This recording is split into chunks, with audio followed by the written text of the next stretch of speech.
Hey guys, good morning. સ્વાગત છે તમારું આજના એક ફ્રેશ વ્લોગમાં.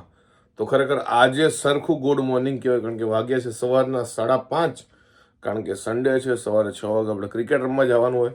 મસ્ત ફ્રેશ થઈ ગયા છે અને જઈએ મેચ રમવા માટે. અને આજે થોડુંક ઉઠવામાં ટપ પડી ગયું, ખબર નહીં કેમ. નકર હવે સન્ડે આદત થઈ ગઈ છે કે ભાઈ 5 વાગે ઉઠી જ જવાનું હોય, કારણ કે 6 વાગે પહોંચવાનું હોય. કાંઈ વાંધો નહીં, હવે નીકળી જો ભાઈ. ક્રિકેટ મેચ રમીને પાછા તરત જ ઘરે જઈને પાછા આવ્યા છીએ અને છાવા પિક્ચર જોવા માટે આવ્યા છે પીવીઆર. જો ભાઈ મોર્નિંગ 10 વાગ્યાના શોમાં આવ્યા છીએ, તો જો ખાસી એવી ભીડ થઈ ગઈ છે અને હજી પબ્લિક આવે જ છે.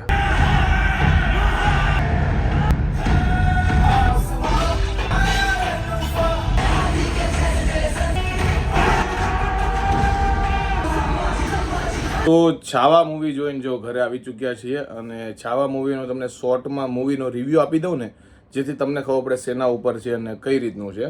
પહેલાં તો મૂવી મને એટલું પસંદ આવ્યું ને કે વાત જવા દો. અને બેઝિકલી શું કે આખા પ્લોટની વાત કરું ને, એટલે કે સ્ટોરીના પ્લોટની, તો આપણે છત્રપતિ જે શિવાજી છે ને મહારાજ, તો એમના જે પુત્ર છે એટલે કે શ્રી સંભાજી મહારાજ, તો એના ઉપર આખું મૂવી બેઝ છે, એમના લાઈફ ઉપર. અને આપણે શું કહેવાય, છત્રપતિ શિવાજી મહારાજનો આપણે શું કહેવાય, ઘણી બધી ગાથા સાંભળેલી છે કે કહાનીઓ સાંભળેલી છે કે ભાઈ એણે આ કર્યું હતું, શૂરવીર હતા. અને એમના જે દીકરા હતા એના વિશે આપણે ઘણાએ સાંભળ્યું છે, પણ ઘણાએ મારા જેવાય નહીં સાંભળ્યું હોય. તો એના ઉપર શું કહેવાય આખું મૂવી છે બેઝ. અને વિકી કૌશલે એમનું કેરેક્ટર છે ને એ નિભાવ્યું છે. અને વિકી કૌશલે જે પ્રાણ રેડ્યા છે ને એ કેરેક્ટરમાં, કે તમને વિકી કૌશલ નું લાગે, શ્રી સંભાજી મહારાજ લાગે. અને આ કહાની તો આપણે બધા લોકોએ જોવી જ જોઈએ, એટલે આપણને ખબર પડે કે આપણે શું કહેવાય, આપણો જે પાછળનો ઇતિહાસ શું હતો. અને હું તો કહું કે તમારે ફેમિલી સાથે જોવી જોઈએ, કારણ કે બહુ મસ્ત મૂવી છે. આજકાલ હું છે ને મૂવીના એટલા બધા રિકમેન્ડેશન નથી આપતો, પણ આ મૂવી પછી મેં કીધું કે વ્લોગમાં મારે કેવું જ છે. બહુ મસ્ત મૂવી છે, બધા લોકો જોવા જાજો. અને ઘણા દિવસ પછી થિયેટરમાં આવી મૂવી આવી છે. નકર ઘણી મૂવી કેવી હોય કે તમે ફોનમાં જુઓ કે થિયેટરમાં જુઓ, કંઈ ફરક ન લાગે. પણ આને તમે થિયેટરમાં જુઓ ને, એ તમે વિચાર કરો, મોર્નિંગ શો મેં તમને બતાવ્યું હતું ને, એ આખો ફૂલ હતો. વિચાર કરો. એટલે આનો ક્રેઝ છે ને, લોકોને ખબર છે કે કોન્ટેન્ટ કેવો આવ્યો છે એમ, એટલે લોકો જોવા જાય. Hello guys, good morning. સ્વાગત છે તમારા બધાનું મસ્ત મજાના એક નવા વ્લોગમાં. તો ઓલરેડી 12 વાગે આવ્યા છે અને આપણે જો નાઈ ધોઈ લીધું છે ને એકદમ મસ્ત તૈયાર થઈ ગયા છે. અર્થુ, આ ટી શર્ટ કોનું પહેર્યું છે? મારી મમ્મીનું. તો આ ભાભી છે ને આવા 3 ટ્યુનિક લાવ્યા છે, ક્રીમ કલરનું, રામા કલરનું ને મરૂન કલરનું. તો બે મેં ઓલરેડી પહેરી લીધા હતા, મસ્ત લાગે છે, તો આપણે પહેરી લીધા છે. જે આપણા કપડા પડ્યા છે ને, હવે છે ને જવાનો આપણો છે ને અમદાવાદ ટાઈમ થઈ ગયો છે થોડાક દિવસ. હવે આપણે 1-2 દિવસમાં તો વયા જાવું, એટલે હવે ગમતું નથી. અહીંયા આવીને ત્યારે એવું થતું હતું કે મને નીરવ વગર નથી ગમતું. હવે અહીંયાથી પાછું અમદાવાદ જવાનું છે ને તેમ થઈ છે કે નથી જવું, હજી રોકાઈ જાઓ. પણ કાંઈ ને, 1 દિવસ તો જવાનું જ છે. તો હવે આપણે જોઈએ ક્યારે નીકળી છે અહીંયા. તો સુરતમાં છે ને એક ખોખલી માતાજીનું મંદિર છે, તો ત્યારે અમે ત્યાં જઈએ છીએ. તો ઘરમાં કોઈને ઉધરસ કેવું થયું હોય ને, તો માનતા કરીને તો ઉધરસ ને એવું મટી જાય. તો મારા મમ્મીએ અને મારા ભાભીએ બંને માનતા કરી દીધી. અત્યારે જો આપણે માતાજીએ ત્યાં જઈએ છીએ. તો અર્થુ જ્યારથી સ્પ્રે લાવ્યો છે ને, આખા ઘરમાં સ્પ્રે માર્યો છે, મારા માથામાં સ્પ્રે માર્યું છે. અત્યારે એની જે બાઇક છે ને, એને જો ઢાંકીને કેટલી મસ્ત મૂકી છે. તો ભાઈ ખોલી નહીં કે મારે ગાડી ધોવી છે. અર્થુ, તું ધોઈશ નહીં, બીજા બધાનું કામ વધારવાનો છો ખાલી. ક્યાં ધો છો તું? કામ વધારશો. તો જો અર્થુભાઈ સ્પ્રે મારે છે ત્યારે એની બાઇકમાં. અર્થુ, તાર બાઇક તો હવે હકાવતો નથી ક્યારે પણ? હવે કાઢવાની છે, એટલે જો અર્થુભાઈ સાફ સફાઈ કરે. તો અર્થુભાઈ જો અત્યારે જીપ હોતો ને એની કાઢી છે, અને જો એની જીપ અર્થુભાઈ ધોવે છે, વોશ કરે છે. અર્થુ, બધું ચકાચક થઈ જવું જોઈએ હો, સાફ સફાઈ. તો અર્થુભાઈ આવી ગાડીઓ ઘણી બધી છે. અર્થુ એવું કે છે કે દાદાએ મને પરાણે લઈ દીધી છે, પણ અર્થુભાઈ ને લેવી જશે એટલે દાદાએ લઈ દીધી છે. અરે પપ્પા, આ સાયકલ લ્યા પડી. અર્થુના રમકડા આખા બધું જે પાછળનું ઓલું છે ને, બધે અર્થુના જ કપડા પડ્યા છે. તો જો ખોખલી માતાજીના મંદિરે આવી ગયા છે. જો વણેલા ગાંઠિયા કઢીને આપણે બધું લઈ લીધું છે, પેલા ધરી દીધું છે ને હવે અહીંયા જ બેસીને ખાવાનું હોય, બહાર નો લઈ જવાનું અહીંયા. તો અહીંયા અમે મંદિરે આવ્યા છે, ત્યાં તમે ખાલી હરગવો જોવો, કેટલો સરગવો આવ્યો છે ઝાડમાં. જોવો તો જો આ ખોખલી માતાજીનું આ મંદિર છે. તો જોવો શેરડીનો રસ આપણે લઈ લીધો છે પીવા માટે. જોવો શેરડીનો રસ છે, હાલો બધા રસ પીવા. તો અર્થુભાઈ જોવો એની સાયકલ હકાવવા માંડ્યા છે. જોવો, અને એ કહે છે કે હું કેટલી ફાસ્ટ સાયકલ હકાવું, તમે જોવો. અર્થુ, ત્યાંથી વાળી દે. તો અર્થુભાઈ જોવો પાછા ચક્કર મારીને આવી ગયા છે ગાડી લઈને. એ ભટકાડતા નહીં ભાઈ. તો જો અહીંયા આપણે છે ને ફ્લેટમાં આવીને એટલે સૌથી પહેલા છે ને ગણપતિ દાદાને બહાર નીકળી કે આવી ગણપતિ દાદાને પગે લાગીને જઈને જો અહીંયા મસ્ત છે ને એક છબી હોતન મૂકેલી છે, રામ લક્ષ્મણ જાનકી અને હનુમાન દાદા. અર્થુભાઈ સાફ સફાઈ તો નથી કરતા, પણ બધું બગાડવાનું કામ તો કરે છે. અંદરથી ચંપલ લઈને આમ જો એ ધોવે છે.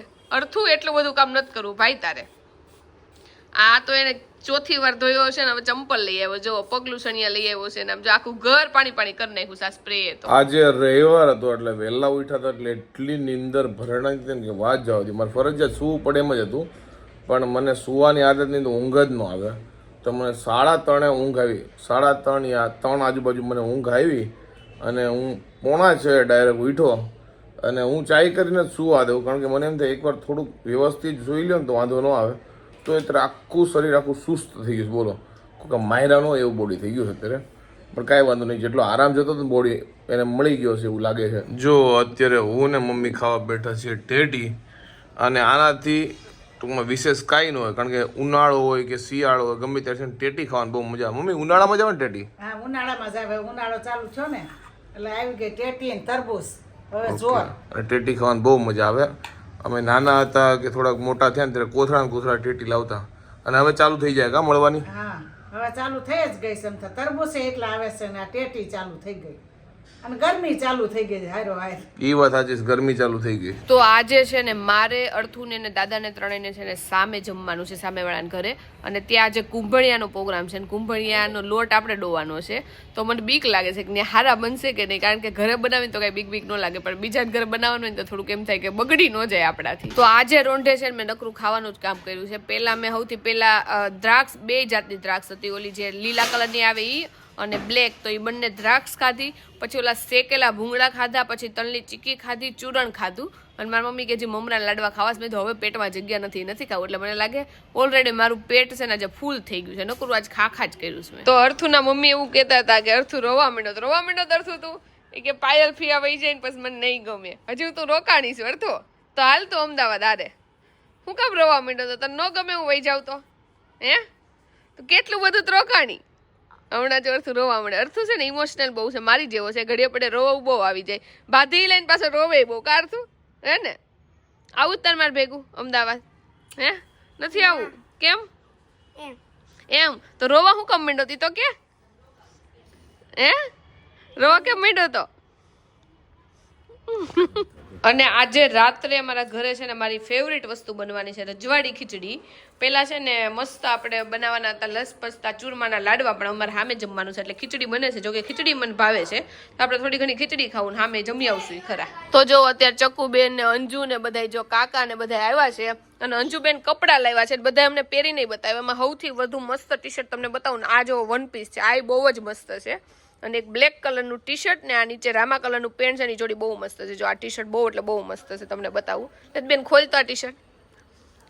અને મારા કાકાનું એવું કેવું છે કે 1 પીસ છે ને અંજુનું તું પહેરવા લઈ જાજે. હવે આનું શરીર જોવો ને મારું શરીર જોવો, કાકા ફાટી જાય, હું લઈ જાઉં તો નવા લઈ દેવા પડશે તમારે. અંજુ બોલો તો લઈ જાઓ. હા, તો જો આ બ્લેક કલરનું બહુ મસ્ત ટી શર્ટ છે, લાઈક પાર્ટીમાં એમ પહેર્યું ને બહુ જોરદાર લાગે. અને પેલા છે ને બધા હરખા શરીરના હતા, આ પછી પીયું ને બધાય, તો હું આ બધાના ટી શર્ટ પહેરતી કા, પણ હવે તો હવે ન થાય. હા, શૂટમાં હતી ત્યારે હું આ બધા જેટલી જતી, તો આ બધા ટી શર્ટ ત્યાં લઈ જતી. હવે તો જોકે ન થાય, પણ કેટલી મસ્ત જોડીશ જો. તો આજે જમવામાં પ્રોગ્રામ છે વઘારેલી ખીચડીનો, અને આજ મારી મમ્મીએ 2 ઓપ્શન આપ્યા હતા, એ કે રગડા પેટીસ ખાવી છે કે મંચુરિયન બનાવવું છે. પહેલી વાર એવું હશે કે મેં એવું કીધું કે ભાઈ મારે 2 ખાવું નથી, કંઈક સાદું ખાવું છે, કારણ કે હું આજે સૂતો ને પછી મને આમ મૂડ ન હોય ને એવું લાગ્યું.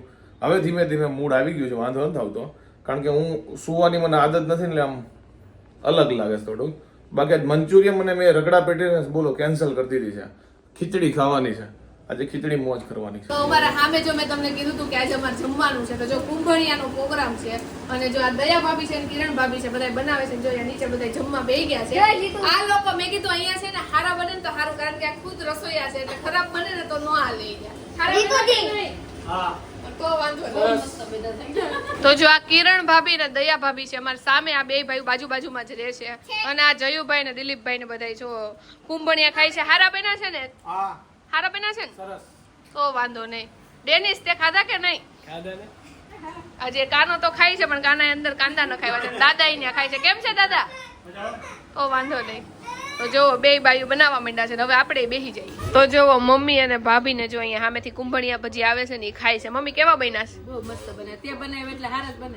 ભાભી હારા બન્યા છે ને? મસ્ત બને છે. અને ભાભી એવું કહે છે કે વસ્તુ જે નક્કી કરી છે ને એ ન બને ત્યાં સુધી તમારે અમદાવાદ નથી જવાનું. પણ આ વસ્તુ કેટલી નક્કી કરી પણ બનતી જ નથી કા રોજ બહાર જવાનું થાય એટલે એવું થાય ને અમે વિચાર્યું ને કે સાદું કરવું છે, પણ તોય બીજા પ્લાન જ બની જાય. કાલે પરમ દિવસ 2 દિવસમાં બનાવી નાખવાનું. સમજે હાંજે જવા દેવાના કા? નહીં હજી રોકી લે ને મારી મમ્મીને તો કદાચ મને એવું લાગે હું 1 વર્ષ રોકું તો મારી મમ્મી એમ કે હજી 1 દિવસ રોકાઈ જાય, પાયલ 2 દિવસ. તું આવીશ અમને એમ થાય કે હજી કાલે જ આવીશ. અર્થું તો આજ રોવા માંડ્યો તો ભાભી કે એવા મોટા મોટા આમ આંસુડા પાડતો તો બપોર વચ્ચે રોતો હતો કે પાયલ ફેર મમ્મી તું કે ને તો રોકાય કે નહીતર નહીં રોકાય. તો સુરતમાં ત્યાં તમે બહાર નીકળો ને તો તમને બધાયના હાથમાં છે ને હેલ્મેટ જોવા મળશે, કારણ કે હમણાંથી થોડા કાયદા અહીંયા કડક થઈ ગયા છે ને તો બધા હેલ્મેટ પહેરે છે. તોય ટ્વિંકલ કેટલો દંડ થયો ટ્વિંકલ અત્યારે કે છે 1.18 કરોડ. 1.18 કરોડનો પહેલા દિવસે એક જ દિવસમાં એટલો દંડ થયો, એક જ દિવસમાં એટલો દંડ થયો. તોય તમે જોવો ને અત્યારે તો છે ને પહેલા નહીંતર સુરતમાં એવું હતું કે એટલું બધું છે ને બધું પાલન ન કરતા, પણ હવે હું અહીંયા આ વખતે આવી ને એટલે ઘણા વર્ષો પહેલા એવું હતું જ્યારે નવા સ્ટાર્ટિંગમાં રહેવા આવ્યા ને ત્યારે. અને અત્યારે તમે જોવો ને તો બધા સિગ્નલમાં ઊભી રાખી દીધી હોય ગાડી અને બધા પાસે હેલ્મેટ ને બહુ એટલે બહુ હવે મને લાગે કડક કાયદા થઈ ગયા લાગે. તો આખા કોરોનામાં છે ને બા અને મમ્મી ત્યારે તો અમે બધાય છે ને આખા ચોકના બધા હારે મળીને છે ને રામાયણ જોતા. અને અત્યારે જો મમ્મી બા કેટલામી વાર મમ્મી જોવો રામાયણ? આ 3જી વાર પૂરી કરીશ. અને જો બાઈ તે જોવા આવ્યા છે. તમે રામાયણ બહુ જોતા કા? કોરોનામાં બહુ જોઈ રામાયણ આપણે. જો ભાઈ જમીન અમે હાલવા માટે આવ્યા છીએ અને બહુ ટાઈમ પછી એવું મૂવી જોયું છે કે જેની ઇમ્પેક્ટ લાંબા સમય સુધી રહી. સવાર જોયું હતું, હજી મારા મગજમાં આવું ચાલે છે. ઘણા મજા આવી મૂવીમાં. ઇતિહાસ જાણવો હોય ને તો ખરેખર જોવા જજો. આ જે આપણે ઇતિહાસ ભણ્યા છે ને એનાથી કંઈક અલગ જ છે આ વસ્તુ. એ વાત આપણને 100% પૂરું ભણાવવામાં આવ્યું જ નથી, એ વાત છે. સાચી વાત છે ભાઈ, જોજો બહુ મજા આવ્યું છે અને હજી અમારા મગજમાં છે ને ઈ જ હાલે છે. બોલો. તો અર્થુભાઈ છે ને નીચેથી રમીને આવી ગયા છે ને ડાયરેક્ટ મમ્મીના ખોળામાં બેહી ગયા છે. અને ઈ મને ખબર છે હું કામ બેઠો છું ને તો એને મમ્મીને કાનમાં કહેશે કાલ સ્કૂલે ન જાઉં, સ્કૂલે વયું જવાનું શાનમુનું. મીઠી મારે છે. હા અર્થુ મને તાર મમ્મીને એવું હતું કે તાર ચા દૂધ પીવું છે એટલે અર્થુએ મારા રાત ભજીયા ખાધા. અર્થુ તને ભજીયા ભાવ્યા હતા? કેટલા ભાવ્યા? થોડાક કે બહુ ભાવ્યા હતા? બહુ ભાવે. તને સૌથી વધુ તો આલુપુરી ભાવે ને? તો આજ કેમ આલુપુરી ખાવાનો ગયો? મન હોય તો જ જા. તને બધું મન બહુ થાય. અર્થુ તારા મમ્મી એવું કહેતા હતા કે મારે બહુ લઈ આવીશ અર્થુ હાટું. તારે લગ્ન કરી લેવા છે? શરમાય એમાં કેમ ગયો એટલો બધો? નથી લાવવાની બહુ. લ્યો અર્થુ શરમાઈ જાય જો કે લઈ આવી છે આપણે. તારે લગ્ન કરી દેવા છે કે હજી વાર છે? કેટલી વાર છે? કેટલા વર્ષ પછી? 10 વર્ષ પછી. તો 12 વર્ષ પછી. એટલે તારે 20 વર્ષે લગ્ન કરી લેવા છે? હે 20 વર્ષ એટલે કેટલા થાય? 20. હું કેટલામાં હોય ત્યારે? ત્યારે ભણવાનું કોલેજમાં આવીશ તું? કોલેજમાં અર્થુભાઈ કોલેજમાં આવીશ. અર્થુ કદાચ 3rd યરમાં મે બી કે 2nd યર કા 3rd યરમાં કોલેજમાં કરી નાખવા. ત્યારે મેરેજ કે મેરેજ બધું ભણવાનું પતી જાય જોબે લાગી જાય ત્યાર કરવા છે? ક્યારે કરવા છે તારે? હે ભણવાનું પૂરું થઈ જાય પછી પછી કરી નાખું? તો તું તો 12 ભણીને ઊભો થઈ જાય તરત તાર લગ્ન કરી નાખવા હોય. લ્યો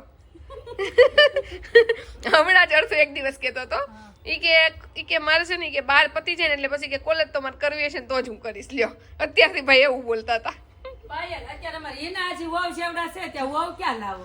વહુ લઈ આવે તો કઈ નહીં, ભાભી કરશે બેનું. બેને સ્કૂલે મોકલવાના. હવે તો ક્યાં ના નથી કરે છે ઈ લોકો. વખતે તો હજી 25 વર્ષે મને લાગે વહેલું લાગે છે, મોડું કરશે. અને 25 વર્ષે આ સમયમાં છોકરાનું લગ્ન. એ વાત સાચી છે કેમ કે ત્યારે જ છે ને થોડાક મેચ્યોર થયા હોય. હે ને અર્થુ? પણ અર્થુભાઈ ને તમારે 20 વર્ષે કરવા છે. લ્યો 20 એને તો 20 વર્ષે વહુ લાય પછી એના એકનું કરે કે બેનું કરશે. અને અર્થુને અને ટ્વિંકલને એટલું ભળે ને કે વાત જવા દો. જે અર્થુ આવ્યું નથી ને ત્યાં બેયનું બોલવાનું શરૂ થઈ ગયું છે. હવે આમાં વાક ટ્વિંકલનો છે કે અર્થુનો કઈ ખબર નથી પડતો. કેવું ભણે પાયલ? દાદા તારા નાનો વાગે કોનો વાક? કેવું બને પાયલ? કૂતરાને ભળે ને મીંદડાને ભળે ને એટલું ભળે અમારે. બેયને એકબીજા વગર હાલે નહીં અને બાંધાઈ રાખે. બે એકબીજા હારે મળે ને એટલે તરત બાંધવાનું શરૂ થઈ જાય. અને ટિંકલ ફિયા ન હોય તો કે ટિંકલ ફિયા ક્યાં ગઈ હા ક્યાં કરે. અને અર્થુને છે ને 2 in 1 છે કેમ કે આ ફિયાઈ છે ને અર્થુ એને બેન હોતન બનાવી છે. દીદી હોતન છે એની. દીદીને મારીશ ને કાંટા ઉગવાના છે જો. બોલે અને દીદી તને મારે છે ને દીદી ને ઉગવાના. તો અત્યારે જો તરબૂચ સુધારાઈ ગયું છે તો હાલો બધા તરબૂચ ખાવા. તો વાગ્યા છે 11:30 અને ફાઇનલી આપણે ચાલી બલીને ઘરે આવી ગયા છીએ. અને આજનો દિવસ તો આવી ગયો. સવાર સ્પોર્ટથી ચાલુ થયો હતો અને રાતે લબ્બર જેવી હાલત થઈ ગઈ છે. તો બી મજા આવી ગઈ. આજે બહુ મોજ કરી કારણ કે સેટરડે સન્ડે હોય એટલે બધા લોકોને નોકરીવાળા રજા હોય એટલે આપણે હરવા ફરવાની મજા આવે. ક્રિકેટ તો બહુ એટલે બહુ મજા આવે. અને આજે થોડુંક વધારે પડતું રમી નાખ્યું છે ને એટલે આજે આપણે થોડુંક શરીરે દુખે છે એના લીધે, નગર એટલું બધું વાંધો નથી આવતો, કાંઈ વાંધો નહીં. તો અત્યારે હાલીને ઘરે આવી ગયા છે. તો વ્લોગનો એન્ડ લઈએ ને એની પહેલાં મારા મનમાં જે થોટ છે ને મેં કીધું તમારી સાથે શેર કરું. ગમે તો તમે લોકો કોમેન્ટમાં કહેજો. અને થોટને કેવી રીતે કહેવાની થોડુંક અઘરું છે, કારણ કે મને તો સમજાઈ ગયું છે. આપણે બેઝિકલી એ કહેવા માગું છું હું કે અત્યારે પૈસા તો ઇમ્પોર્ટન્ટ જ છે, પણ પૈસા કમાવામાં આપણે એટલા બિઝી છીએ ને કે લાઈફમાં બધું છે ને સાઈડમાં છૂટી જાય છે. આપણે એક એક્ઝામ્પલ તરીકે લઈ લો કે એકની પાસે બહુ બધા પૈસા છે, પણ એની પાસે ઘરનું કોઈક એનું ફેવરિટ મેમ્બર છે, એની પાસે લાઈક એની ડેથ થઈ ગઈ છે યા તો ગમે એ કારણોસર એની પાસે અવેલેબલ નથી. અને એક બાજુ એક્ઝામ્પલ એવું લ્યો કે જેની પાસે મીડિયમ પૈસા છે પણ એના ફેમિલીના દરેક વ્યક્તિની પાસે છે. તો મને એવું લાગે છે બંને સેમ થાય એમ. તો તમારે શું ચૂઝ કરવું છે એની ઉપર. એવું નથી કહેતો કે વધારે પૈસા થાય એટલે આવું જ થાય, પણ પૈસાની જેટલી વેલ્યુ છે એની સામે માણસની એટલી વેલ્યુ છે. કારણ કે આપણા મમ્મી પપ્પા હોય કે ઘરનું કોઈ બી આપણો ઇમ્પોર્ટન્ટ મેમ્બર હોય તો એની ગેરહાજરી છે ને પૈસા ન પૂરી શકે એમ. પણ એનો મતલબ હું એવું નથી કહેતો કે પૈસાથી કાંઈ ન થાય, એ પણ ઇમ્પોર્ટન્ટ છે, પણ લાઈફમાં બેલેન્સ કરવું પડે. એ તો જોવાઈ ગયું. ખાલી એક વસ્તુથી કાંઈ પણ ન થાય. તો આજનો આ થોટ હતો. ખબર નહીં તમને સમજાણો કે નહીં, અને સમજાણું હોય તો કોમેન્ટ કરજો. તો આઈ હોપ કે તમને આજનો અમારો આ બ્લોગ ગમ્યો હશે. ગમે તો શું કરવાનું તમને ખબર છે, લાઈક કરો, કોમેન્ટ કરો, ફેસબુકમાં ફોલો કરો, યુટ્યુબ પર સબસ્ક્રાઈબ કરો. તો મળે નેક્સ્ટ વિડીયોમાં. ત્યાં સુધી બાય બાય, ગુડ નાઇટ. કાલથી રૂટીનના બ્લોગ પાછા મસ્ત ચાલુ થઈ જશે. અને જે મેં તમને થોટ મારો શેર કર્યો એના વિશે કહી દઉં કે આ જે વસ્તુ મને એવું લાગે છે ને તમને કહેવા જેવું એ જ તમને કહું છું. ક્યાંકથી વાંચીને કેવું નહીં, આ બધા મારા પર્સનલ એક્સપિરિયન્સ છે. કારણ કે હું છે ને લાઈફને અલગ અલગ એંગલથી માપતો હોય તો હું કહું કદાચ તમને શેર કરું, આપણા બધાના વિચારો સેમ હોય તો કાંઈ નહીં. થોટ વિશે જે બી કોમેન્ટ હોય, જે બી તમારો વિચાર હોય કોમેન્ટ કરજો. તો મળે નેક્સ્ટ વિડીયો. ત્યાં સુધી બાય બાય, ગુડ નાઇટ.